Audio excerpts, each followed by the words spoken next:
In this video, I'm going to teach you a very useful tutorial on how to remove your Google account from your Windows 11.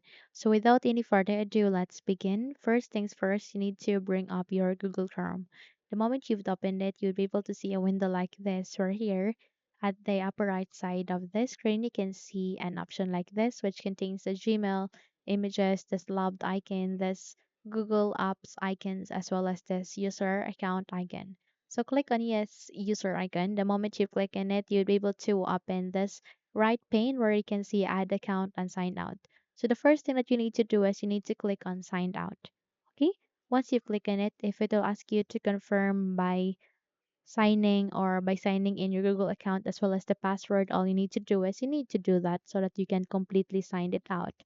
Once you have signed out your account, you need to clear the all of the browsing data, okay, of that specific account. So you can do such. In my case, I don't want to click on sign out because I don't want to log out my account. But if you do, then click on sign out. And once you are done, please navigate to the top right corner. You can see there are three dots. Click on it, scroll down and locate for settings, which has that gear icon. Click on it. So you would be navigated to this new tab where here you'd be able to open the Chrome settings. Okay. So all you need to do is you need to proceed to the left side. You can see their privacy and security. Click on it. Please click on it. And there you can see the delete browsing data.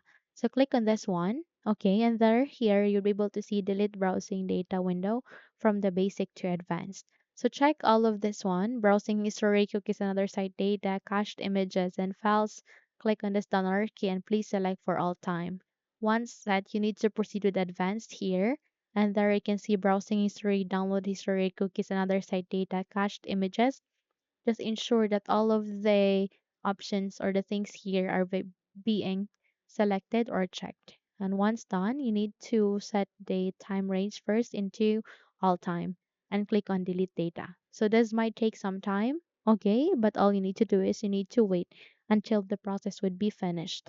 And once you have completed it, you would be able to delete or remove your Google account entirely here from your Windows 11.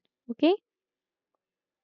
So that's it. If you think this video had helped you a lot, then don't forget to subscribe, hit the like button, as well as the bell icon to be updated for more tutorials like this.